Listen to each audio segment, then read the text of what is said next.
70% of people are in survival mode, in stress mode. But when I pray, yes, I pray to the divine and that realm, I suppose, but I also pray to myself. Your mind is now in the past. Although that's such a big number and a big proportion, it doesn't surprise me. How can we be the best versions of ourselves? What are the unnegotiables are for my day? So your mind doesn't know the difference between an imaginary experience and a real life experience. You spoke about being your body being in the past. Yeah. That was such an interesting thing. I want to touch upon that a bit more. Sure.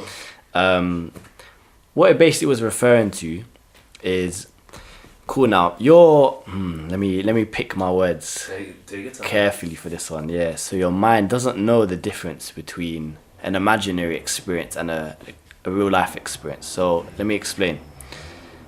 You think of anxiety. Yeah. You think of an anxious situation that could happen in the future, right? So I could think of, what's going to happen in a year's time? What position am I going to be in? Is this podcast going to blow? Something like that. And now, all of a sudden, my heart's racing a bit more. I'm maybe breathing a bit more.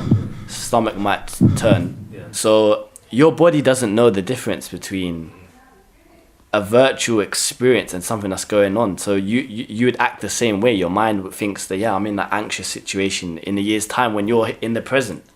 So now if we bring this back, and you can probably resonate with this and it'll start to click. You're sleeping now, you wake up, the first thing you think of is, that person did me wrong. That bad past experience, your body, your mind is now in the past. Can you understand that you're living a new day? Anything's possible. You're meant to be present. And I always touch upon this. It's very important to try and be as present as you can, in your days, and really breathe and take it in that I'm alive today and I'm going to do the best today. But everyone's minds, and this is a stat, 70% of people are in survival mode, in stress mode. They live their lives. 70% of their lives are lived in stress. Yeah. Can you understand the problem with our generation and everyone? It's a pandemic. It's a problem, bro. Worldwide, it's crazy. The worst bit is, although that's such a big number and a big proportion, it doesn't surprise me. It does not surprise me. It doesn't for me either. We're living in survival mode. How can we be the best versions of ourselves if 70% of our lives are in stress and survival mode? Very intense, very, very heated, very emotional based. Because as I said, you wake up and, we spoke about gratitude journaling and stuff like that. You should wake up and you should say, I watched this YouTuber called Hamza, yeah, big up, self-improvement, one of the best people out there at the moment, wakes up, journaling, what are you grateful for today? Your goals for today. Today. In the present. But majority of people, and we've all been guilty of this as well, acting like we're saints or something, but you wake up and you think, I didn't like that experience before, that thing's still annoying me. You're in the past, and when your mind's in the past and you're in survival mode, how can you expect yourself to flourish today?